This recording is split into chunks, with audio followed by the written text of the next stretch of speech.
Imagine a maze, not a prison, not a cage, a maze. The walls are high, the paths twist, the turns seem endless. And somewhere there is an exit. There always was.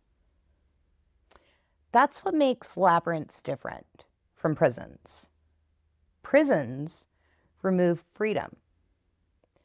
Labyrinths hide it. And maybe the most unsettling part is many people spend their entire lives walking through systems that were never truly walked.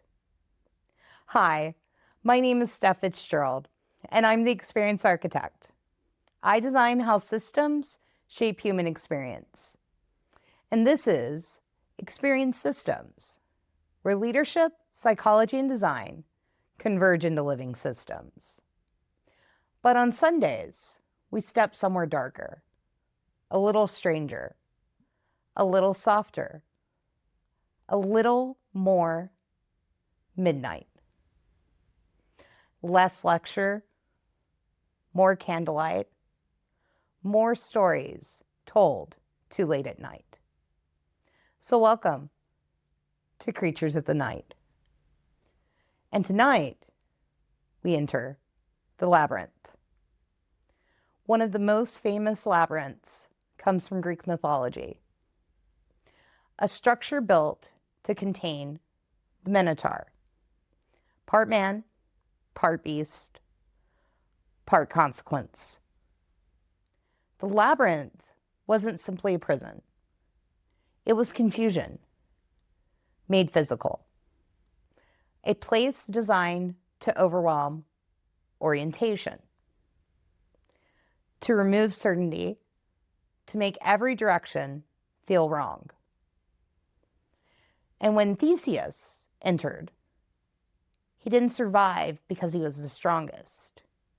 He survived because he carried the threat. A connection, a reference point,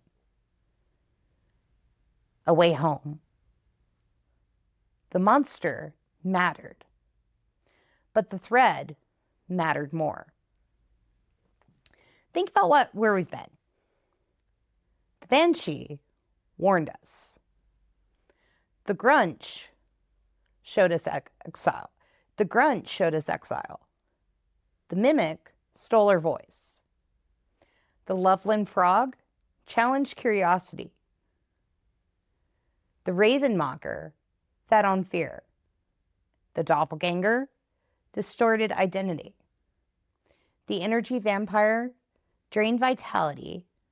The skinwalker adapted to survive. The watcher changed behavior. The possession taught us how systems move inside us. And now we arrive here at the center because the creatures were never the labyrinth. They were the signs that we were already inside of one. Psychologists use a term called learned helplessness.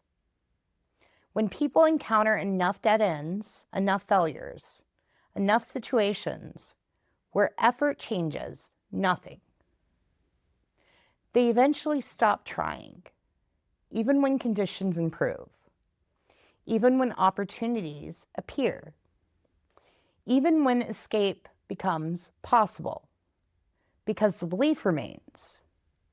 And often the belief is stronger than the barrier.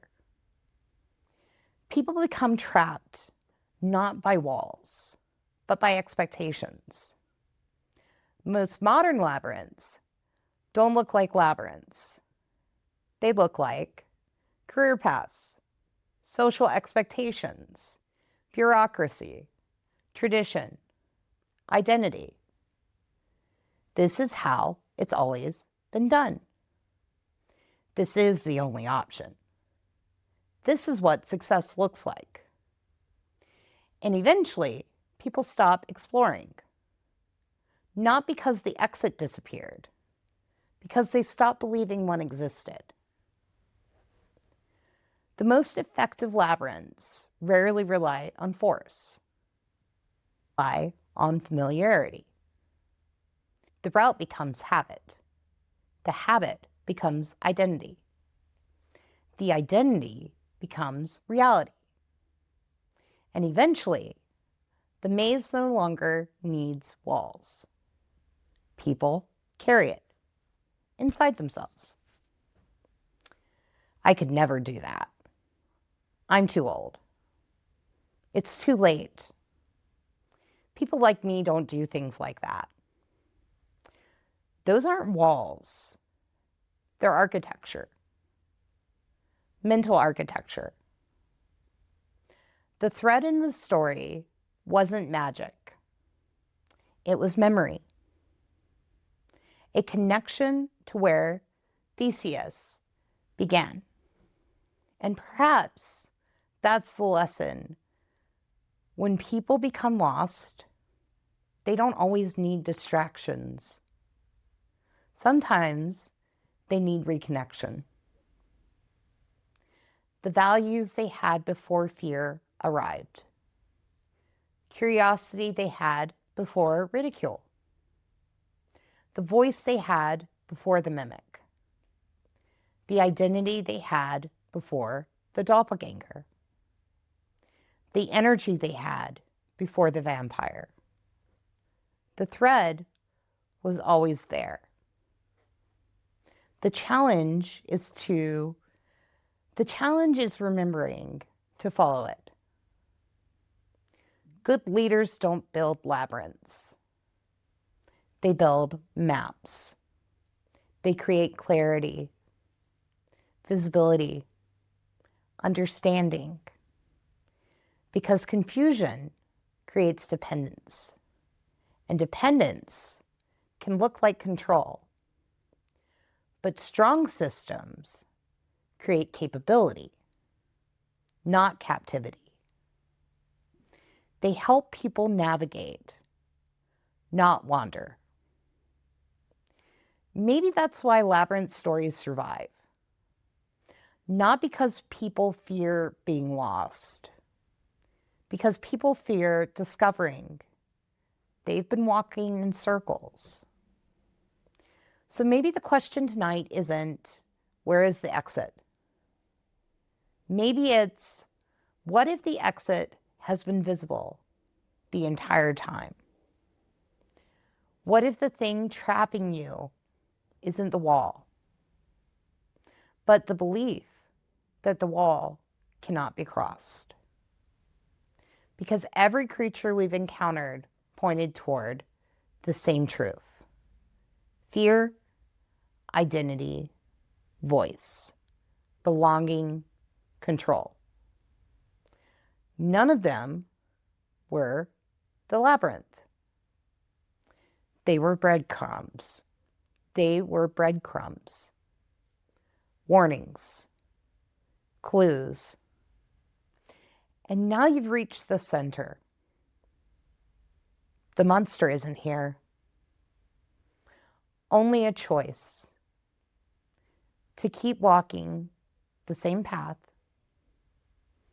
or to follow the thread home. Good night, my creatures. Season 1 is complete. And wherever the path leads next, I'll meet you there. It's time to rise.